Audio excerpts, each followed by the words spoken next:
Lembranças mais ricas que eu tenho nas minhas reminiscências foi recém-chegada a Brasília, entrar no plenário do Supremo Tribunal Federal na primeira semana de abril de 1961, encontrar o Supremo Tribunal reunido sob a presidência do ministro Barros Barreto e tendo a presença de ministros cujos nomes pronuncio com muita saudade e muito respeito.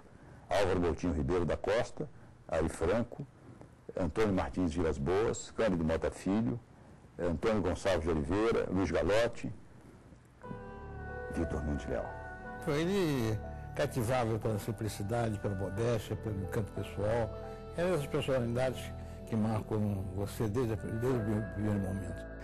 Uma simplicidade extraordinária. O mundo acadêmico, o mundo da prática é estanque, né? Você é jurista, você é isso, você é aquilo. Ele não tinha muito isso, né? Vitor foi advogado, ministro da Suprema Corte, chefe de gabinete da Presidência da República, né? Escritor ao mesmo tempo, erudito. Ele era mais moço, tinha apenas 46 anos de idade, tinha acabado de ser nomeado pelo presidente Juscelino. Ele foi nomeado no segundo semestre do ano de 1960 e nós estamos em abril de 61. Mas a sua figura era tão cativante que os jovens advogados, as pessoas que acompanharam a vida do tribunal no passado e os jovens advogados que acabavam de chegar a Brasília, que começavam, onde muitos colegas terminavam as suas carreiras, logo se tornaram muito ligados a ele. Eu o descreveria chamando o mestre que se fez amigo e o amigo que o tempo transformou em irmão.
Ele nasce no interior de Minas Gerais, participa do universo do interior do Brasil, que à época era a maioria, era o grande Brasil. Depois ele veio para o Rio e começou a trabalhar, fez direito e começou a trabalhar no jornalismo.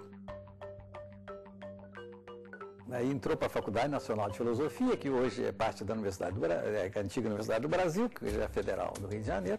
Ele teve que fazer a sua tese para professor titular.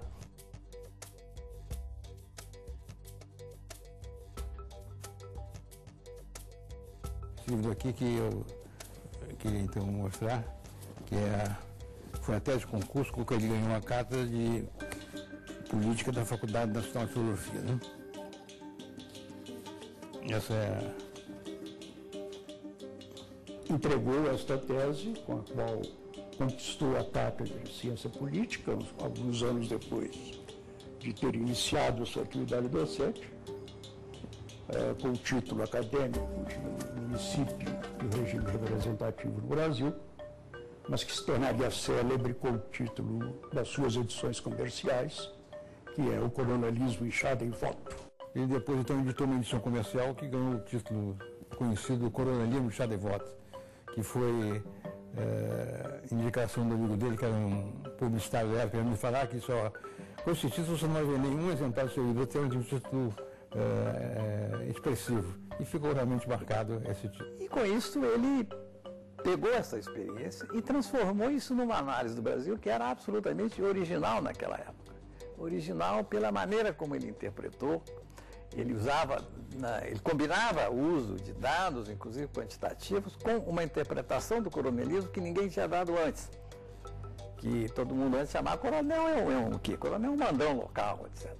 Ele insistiu, falou, não, o coronelismo que eu estudei e que ele observou na prática era um sistema político. Isto é, não é o fato de ter um mandão lá, é essa relação que tem entre o coronel no município, entre o governador no Estado e o presidente da República.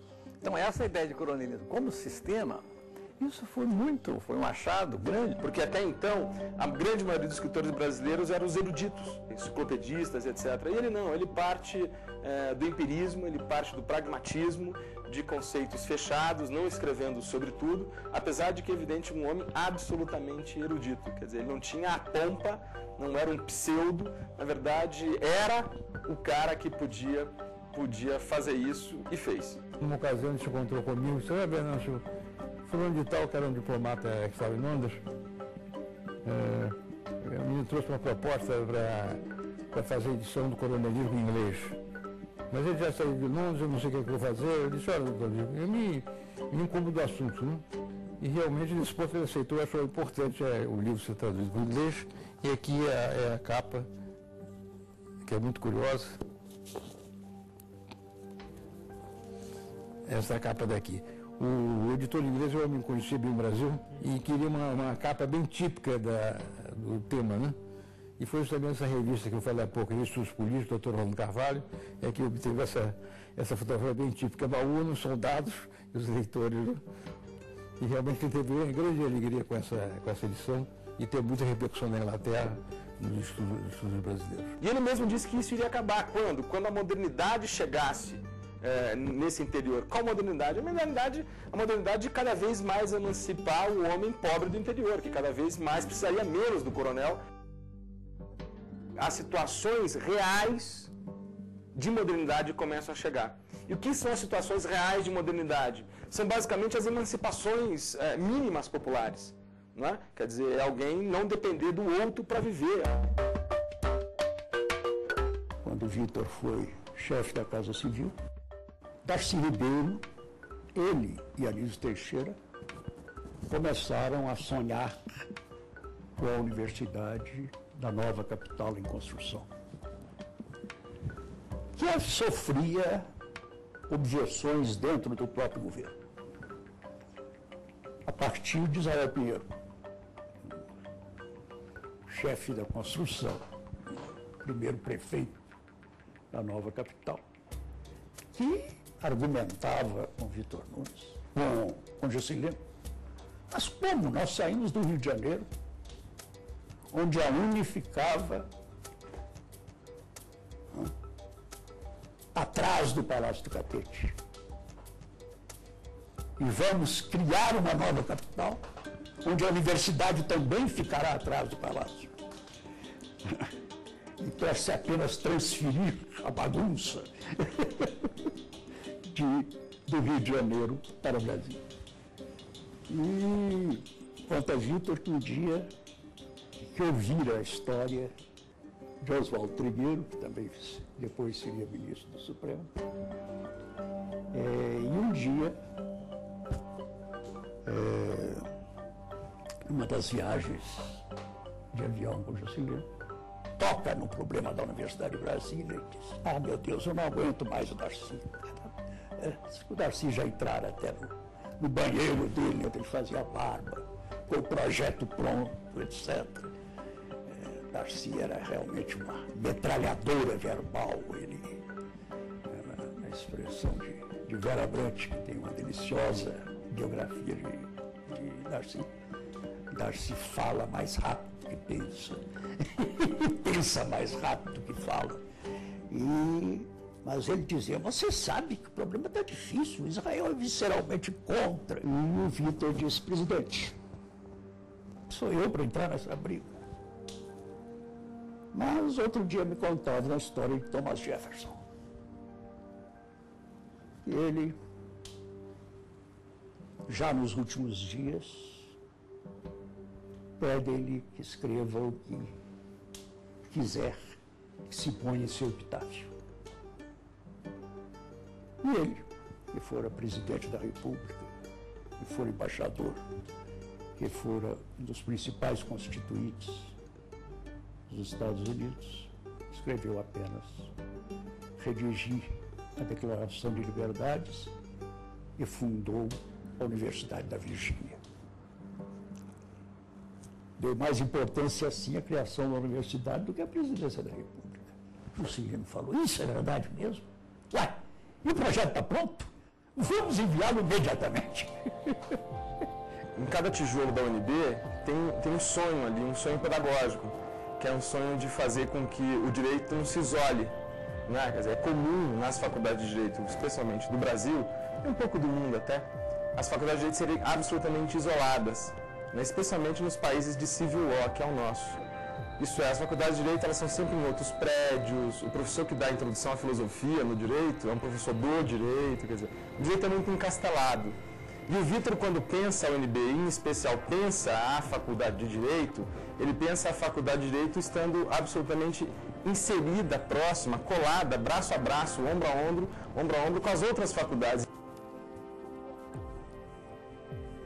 O Vitor extremamente próximo de Juscelino, chefe de gabinete de Juscelino, a primeira pessoa que Vitor via quando acordava era o Juscelino no trabalho e o Juscelino ele, quer dizer. O Juscelino resolve indicá-lo para o Supremo Tribunal Federal, e o Juscelino, para lembrar, sofrendo uma certa oposição ainda em virtude da transferência da capital do Rio de Janeiro para cá. E logo se marcasse nos trabalhos do tribunal como uma figura singular. Ele teve preocupações no Supremo Tribunal, quando fazemos uma pesquisa nos dias correntes, que são surpreendentes. Por exemplo, naquela época ninguém falava índio. O índio não era... Quer dizer, é claro que os índios existiam, tinha a proteção do Código Civil, mas o interesse pelo tema, encontramos no acordo do Vitor. Ecologia, zero. O Brasil não sabia nem o que era ecologia. O Vitor tem acordos sobre esses assuntos de ecologia. Vinha ele, que não era comum naquela época, com uma estante e nela uma série de cadernos, onde anotava cada julgamento e cruzava o tema desses julgamentos com um caderninho preto por assuntos. Isso lhe permitia, no correr dos debates, cobrar gentilmente dos colegas qualquer mudança de orientação, qualquer posição nova, porque os cérebros caderninhos passaram a significar, assim, o terror para os próprios colegas, que tinham de responder: mas Vossa Excelência, por cujos votos tenho o maior respeito, em tal caso, em tal data, acompanhou o ministro fulano nesse sentido. Hoje está acompanhando o ministro fulano em sentido diametralmente oposto. Isso o singularizou.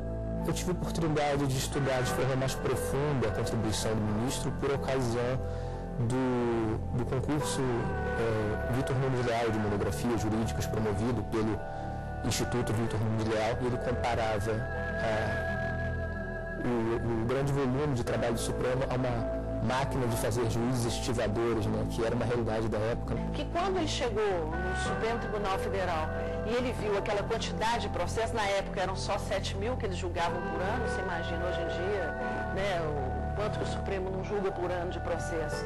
E ele viu aquilo ali e resolveu sistematizar. Dizem que ele gostava muito, ele andava com um caderninho onde ele anotava tudo, toda a ideia boa que ele tinha, ele anotava nesse caderninho, porque ele achava que a memória podia falhar, né? Então ele tinha ali as principais ideias. Quando o Vitor começa no tribunal a experimentar as suas grandes inovações, forma-se um grupo, por ele convidado, de auxiliares gratuitos. Outros advogados compunham o que o Vitor Nunes chamava o Grupo dos 11. Eram 11 advogados, todos também muito moços, com menos de 30 anos, que tinham por missão pesquisar temas jurídicos que eram submetidos à apreciação do Supremo Tribunal Federal para verificar se esses temas, pela sua repetição, pela repetição do entendimento tomado pelo Tribunal Pleno, já poderiam merecer a indicação para uma futura súmula da jurisprudência predominante. Não tinha computador na época, não tinha computador, não tinha tablet, não tinha celular, não tinha nada disso. Então ele inventou um sistema para ele, que começou a ser para todo mundo. Todo mundo começou a usar, todo mundo, quem? Os outros ministros do Supremo. Então ele começou a notar o seguinte: olha, se nem os ministros do Supremo sabem o que a gente está julgando, quem dirá o restante da população brasileira, quem dirá os outros juízes e por aí vai. Então ele começa a perceber que o Supremo estava sofrendo de um problema de comunicação interna primeiro e de externa depois. E aí ele inventa, na comunicação externa, ele inventa a revista trimestral de jurisprudência. As súmulas foram um marco inicial, mas que hoje o que a gente tem que ter em mente para compreender a obra do Vitor Nunes é que aquilo foi somente um marco inicial, um pontapé, né, para semear os institutos que temos hoje, que apesar de não serem perfeitos, né, se encontram em um grau talvez muito mais avançado até do que o idealizado originalmente por Vitor. E o Vitor foi um dos pioneiros da informática do Brasil, né? O resultado dele, uma organização, ele imprimia as decisões, né, no computador, mandava para todas as pessoas. Ele foi o pioneiro disso no Supremo, né? E não sei se alguém relatou que ele, por intermédio dele, o Supremo contratou um técnico americano, o Sr. John Dare, que durante vários anos ficou assessorando a introdução da informática no Supremo. Tem algumas máquinas de escrever dele, tem algumas manuais, e eu acho que provavelmente a primeira elétrica que teve está aqui em casa guardado, uma Super 8 que ele gravava algumas coisas interessantes, bem antiga, rádio amador. Então tem um rádio amador que ele também tinha, bem antigo, então ele é um aficionado por tecnologia. Eu acho que ele buscava essa tecnologia para ajudar ele, de alguma forma, no trabalho, nos pensamentos dele. Até hoje em dia a gente costuma brincar que como que ele ficaria assim extasiado com essa questão da informática hoje, né, com computador, com iPod, iPad, todos esses recursos, internet que a informática nos dá. Olha, o que Vitor Nunes fazia com a simples máquina de escrever? Você imagina o que ele não faria hoje com todos esses recursos que estão colocados à disposição do profissional do direito, de todo mundo, né? O Vitor era um homem muito moderno para o seu tempo. Né? Ele ia introduzir no Supremo Tribunal, naqueles idos de janeiro de 69, como ele seria o presidente do Supremo, dizia que o Vitor ia ser o presidente de facto. O presidente do Supremo ia ser somente o chefe do cerimonial, como ele dizia, o ministro Gonçalves de Oliveira. E o Vitor era o vice, e ia poder introduzir desde então as grandes reformas que ele pretendia fazer na área da administração, da gestão. E a reforma principal para ele, em 69, quando um computador chamado ainda de cérebro eletrônico, do tamanho dessa sala, ele tinha esse sonho de começar, não se chamava ainda assim, mas seria hoje a linguagem adequada, a informatização do Supremo Tribunal. Ele tinha vários métodos, tinha várias fórmulas. Tinha um americano que o acompanhava sempre, dando instruções, ele tinha ido aos Estados Unidos. E então, isso não chegou a ser realizado porque pouco depois da posse dele na vice-presidência, veio a aposentadoria com a pessoa. Enfim, recordar aproximadamente um mês dramático da história do Brasil. Meados de dezembro,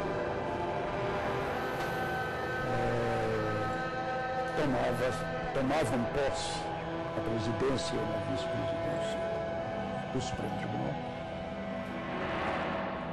os ministros Gonçalves de Oliveira e Vitor Nunes Leal.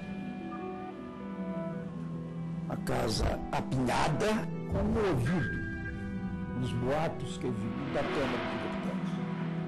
É que no mesmo dia, na mesma hora, a Câmara votaria o pedido de licença para processar o deputado Márcio Moreira Alves por crime contra a segurança nacional, por um discursinho de 5 minutos que fizeram no pinga-fogo da Câmara, e que se considerou ofensivo às Forças Armadas. Corria a solenidade da posse quando alguém entregou ao velho Bilac Pinto, que estava na tribuna falando pelos advogados, um bilhete. E Sobral Pinto comunica ao tribunal que a Câmara acabara de negar a licença para processar o deputado. Aplausos gerais, menos de algumas figuras importantes do Senado, os ministros de Estado, que aí se levantam e se retiram da solenidade. Os jornais mais conservadores, as linhas mais à direita, naquela época, naqueles tempos passados, já vinham cobrando do comando militar, dos curadores do Brasil, que eram os 3 ministros militares, a aposentadoria dos ministros. O AI-5 de dezembro, né? E começaram as cassações, aposentadorias. Um dia o locutor da Agência Nacional anunciou várias cassações e depois, aproveitando a oportunidade, o comando da Revolução aposentou os ministros Vitor Mundial, Hermes Lima e Helena Silva. No dia 12 de dezembro de 1968, tomava posse na presidência do Supremo Tribunal o ministro Antônio Gonçalves de Oliveira. Na vice-presidência, Vitor Mundial. No dia 13 de dezembro de 1968, era editado o famigerado Ato Institucional número 5, que praticou uma série de arbitrariedades na história do Brasil. Tivemos o período todo de dezembro, depois tivemos o período de janeiro, e nessa época veio o ato aposentando os 3 ministros. Eu vi na Hora do Brasil, até um episódio curioso, porque a Hora do Brasil terminava o horário executivo às 7h30 em ponto. E eu acompanhava a Hora do Brasil e verifiquei que 7h30 em ponto não saíra o decreto que aposentava imotivadamente os 3 ministros. Mas aí entra a voz do locutor e diz assim: e os ministros militares comunicam à nação brasileira, aproveitando o ensejo, que resolveram decretar a aposentadoria dos ministros tais e tais e tais. E o ministro Evandro Lins, que tinha um estilo mais desabrido, tinha uma profunda indignação pelo fato de dizer assim: eu fui aposentado sem motivação e ainda porque aproveitaram o ensejo. Não foi dentro do programa, não. Aproveitaram o ensejo e aposentaram. De modo que ele tinha uma indignação justa por isso. Fomos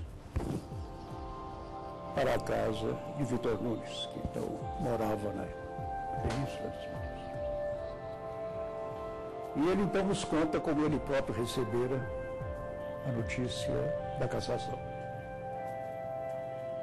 Estava jantando com ele, Mr. Der, tratando os problemas da iniciação informática prevista do Supremo Tribunal.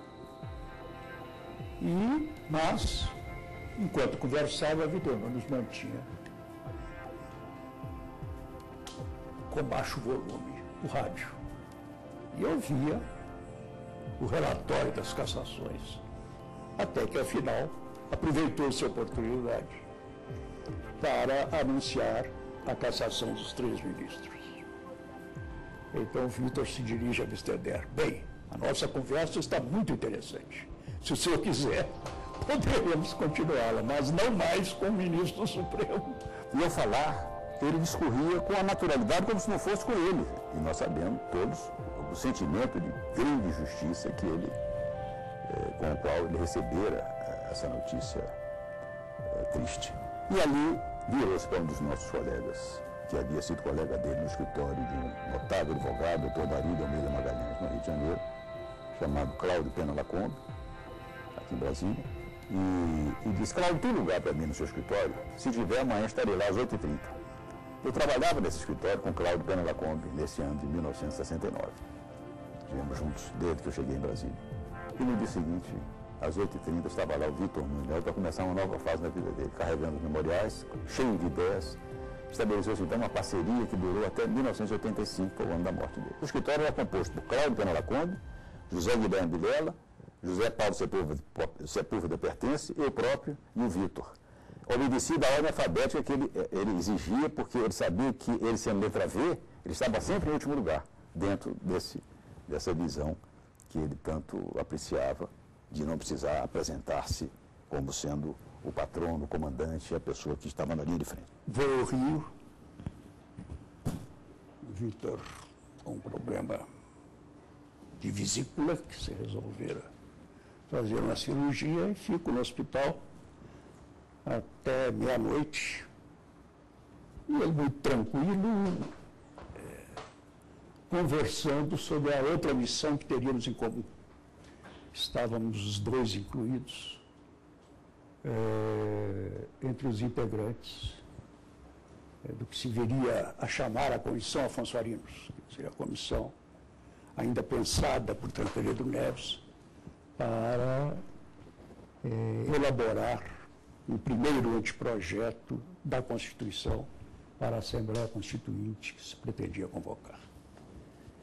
E Vitor muito preocupado, entendeu? Poxa, será que eu ainda estou atualizado para isso?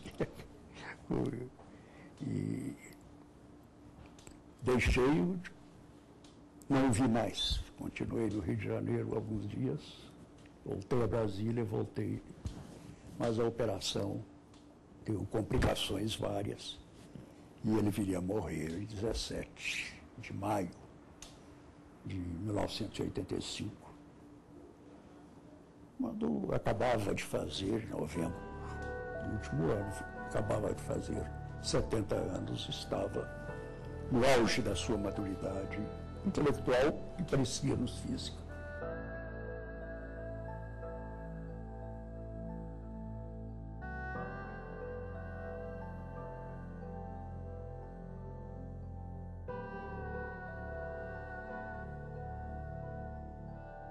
Eu sempre me pego pensando assim, sabe? Toda vez que eu tenho alguma coisa importante para fazer, alguma coisa importante para decidir, eu fico pensando, como será que o ministro Vitor Nunes reagiria?